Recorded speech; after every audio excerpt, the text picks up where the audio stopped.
O Samoa, ale Samoa Entertainment TV mai pia o si mai lau whaafonga. O le onga tūlanga wo o ia le fulu masani le utatu tunu mga solo tua il whalemai. Nau ai lawa ina whaatutu whale ia I whafuane o le whalemai o tamaiti matutua. Aiva ai lalo whale ia whanau ngā solo atu eva ai fōma ai tutonu. E tato whaatalanoanga ma le whiongal minister of silni ai le tūlanga. Na ia whaamaunia mai ai. Talu lo tau whai ngā luenga whaale lei tu eva ai e tamaiti. Ma le pepesi o le fulu masani. Na tawa vai ese mai ai whanau la iti mai tangata mātutua. Wa fuai le fuafuanga lea.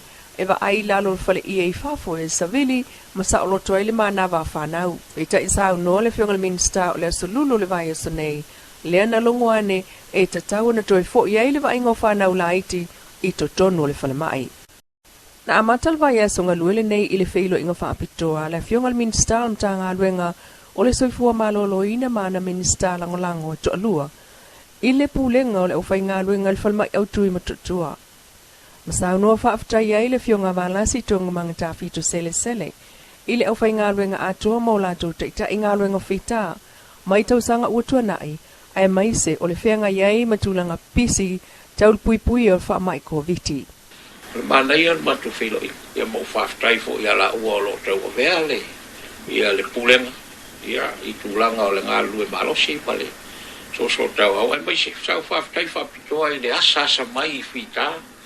O meu fama esse ia me foi limtanga ranga le Leilua jele ne tua ia pe fo on lele on mea tua ia ma o le afeilio inga na fautua ina I fo ele whiongal minister le whaia leo ni lipoti ta itolu ma sina I ngā luenga whaatino o mta ngā luenga na ia whai ngofia ai ona tuli loa ina pea le whaatino ngō tiu te mga luenga o le tausanga pe ta I ol fontanga mua le al minister ma whaulo mta ngā luenga Talo na taatia maila la tau vaenga o le tala le tupe wha soa o le tausanga. Ma wha mamafa aila na whautuanga. Le lufi le leilea o le la tau vaenga tupe watu ina atu le malo. Ia ausia wha muemuenga uma. Ale nganga ta ua sa tau talangia I le tae au. Ia, lea ua whata oto le tatou paketi fau. Ia o le whautuanga. Tatou kontrole le whafoina o tupe o le tanga renga.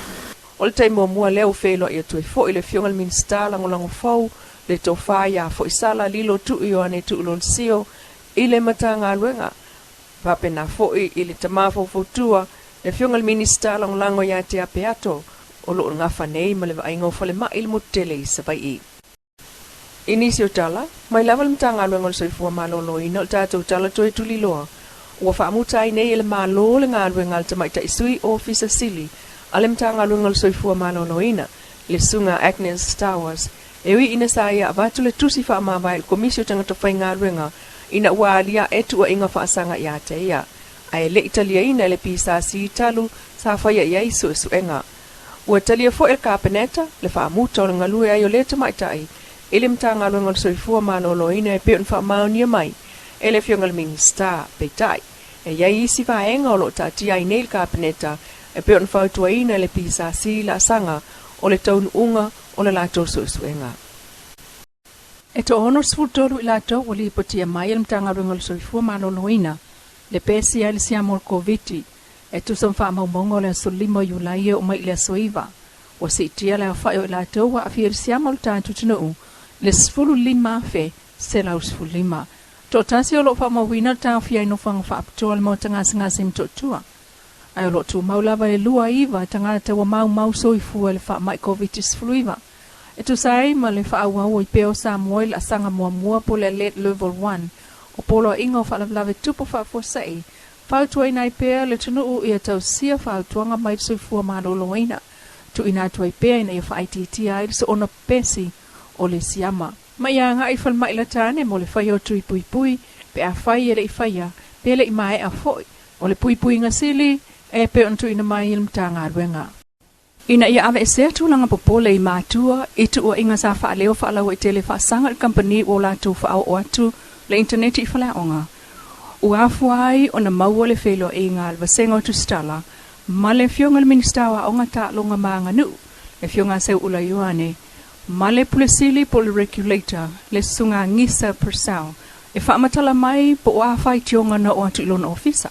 I se whaasea e winga I le whaongaina o satelite o lo ua mataneo na whaapiina ma whaonga mo le whaongaina I aonga. Ia o lea popolenga ia ua le mawhaieo na nofo foi le matanga luenga o aonga ma taalonga mga nuu.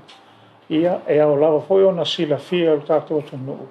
Na isanga tu maupea lea whapopolenga ia maavea maawala e tutupu na isi whaafitauli. Ia asau no ia. E pei o le tūlanga mua lava. O lo o iei whase ao o lo tau nuu mai foi. Nisi o mātua o lo whapea. Ia o satelite ia le a whaonga ia o. O le a avea maava noa. E mawhaia i e tamaiti a o. O na lato mata foi nisi o porkalame. E mafua mai o le mawhai e satelite o na unai ese ia upu foi poni ata e le tala whea ngai. Ia ai o le foi la whaupunga whapea. E le o ngatasi ma le tūlanga le iai. O atungalunga o se vaenga o mātua ai o whelafo inga le au porokiki le tunuu. So te inga ia tau satelite e makua kaunga kā, e le whakua kua inga fo I le saunga le mua le whangai. Ia mai tūlanga leo mtua a fio tātou whanau. Nau inga la o leo na ia se tūlanga le manuia. O le toe avel se le ni whaunga ia na kampani lea. Pe fōringu tātou toi fo I tua, ia le tunu. Lea wa whaelo mai le fionga ngisa, wa iai lava ta iala o lo lima ta ita inai le whaatinonga o lātou ngā ruenga. Whaapena fo I company wa whaatinoina le au nanga o interneti mo a onga. O lea lava ua uma ona iai le lisi o upu po o lisi fo o upenga ta whaailangi I lunga o le internet. E mawhai iai el company o na taofi po le filter. E au mai le lisi mai le matanga luenga o aonga. O upo umala ia ma websites, po o URLs, po o laupepa fo I lunga le internet. E taofi la I. E le mawhai o na tuunga I lunga o le internet. Ia po o TV fo e whai ia o ngal whanau. O le company le o whaatinoa nei le au nanga, sa ngia fo I launga le mauta whaitu la fono, le Blue Wave Wireless. O lo pulea e le sunga tongi sala toni su aleuta. Na ia ta ua statu whatalunanga le masino union tau sanga nei. O le au nanga I whaapitoa lava, mo le au ina o whanawa onga. Ai o soswani I whaia onga le whaatirina lea o la tonga luenga. Samoa Entertainment TV mai pia mana tamua le nei fo iaso. Papoponga le aswata ya le alofo le tua ai whaasoifua ia.